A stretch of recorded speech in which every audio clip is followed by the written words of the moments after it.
Hi, my name is Julia Gittleman, and I'm going to be talking about the real side of the LGBT debate. I think this is such an important issue for us to talk about just because this is a growing issue that counselors need to be aware of. And I think that as counselors, it's important that we remember that our number one priority is to our students and that no matter what our students believe, we should be an advocate for them.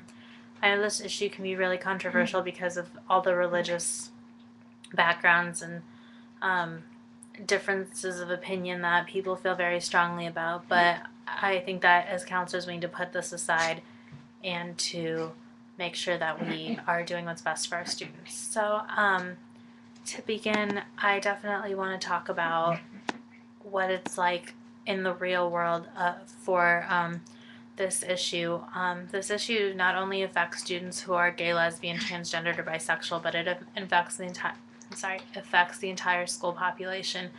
Every school has students who fall into this category, and therefore it becomes necessary that every school counselor is ready to work with this population.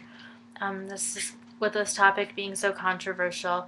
Um, Ideally, we would have representation for these students at every school, but in reality, that's not the case at all. Sadly, resources and personal biases come into play when working with students in this population. As a school counselor, it's our responsibility to advocate for every student in the school, and unfortunately, counselors don't follow this in real life. I've seen firsthand how a counselor's personal bias can hinder their responsibility to students in the LGBT populations. I've found from my personal experience that the way the community is will affect how a counselor will choose to proceed when handling the sensitive subject.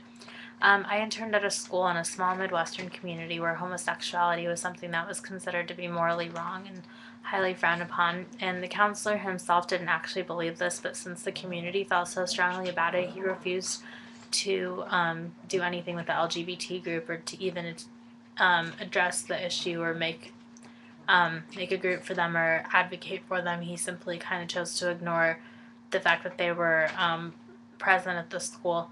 I mean, he still counseled them, for academics and everything, but he never really did anything to advocate for this population. And he said this is actually something that's very common for counselors to do because they don't want to have the backlash from the community, and it can actually end up really impacting their job and making it very difficult.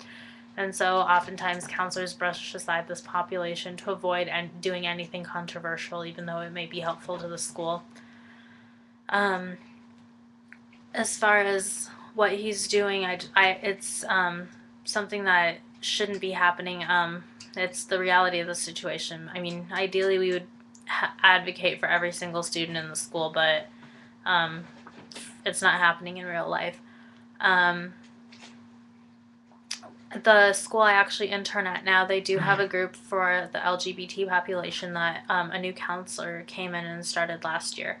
And this group has actually been very successful. I attend this group. They have meetings once a week, and students have greatly benefited from it. But once again, it ideally would have so much more success than it does. It's had a lot of backlash. The students actually made rainbow pins and wrote letters to every single teacher in the school. And the letters said, you don't have to believe in what I'm doing. You don't have to change your opinion about the issue. Just be an advocate. And as an advocate, you will be someone who makes the school a safe place for us and is someone who's there to support us as students, not necessarily, support the issue. But most of the pins have been returned, sadly, and students have.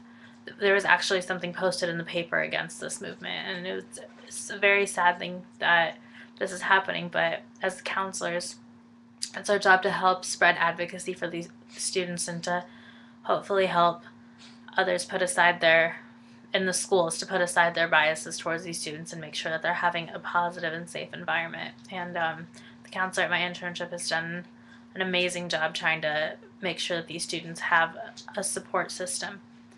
Another school that I've worked in has said that has had an LGBT group and it has been really successful. The community has embraced it and other students have embraced it, and it's been something that has made a huge impact on students. And I think one of the most effective ways for counselors to help students in the LGBT population is to get a group started where they can come in and have the emotional support and have someone to talk to and help spread their cause and their issues and help people to, realize that they're not different than any other student and that they deserve the same respect. We've actually, at the group I'm interning at, they've had students on both sides of the fence. They've had students who fall into the LGBT category and students who don't. And together they've been trying to raise awareness. And I think this is such a great step to help with the bullying issue that a lot of the LGBT students face when they're in high school, because people don't understand the differences, and they choose to make fun of them for it. But as counselors, it really is our responsibility to make sure that we make the school a safe place for this group, and we should really take the initiative to make sure that the school system is a better place for the LGBT students and to increase the level of awareness and respect for these students, because they deserve this from us, and they should have a place where they feel safe, and that place should be at school.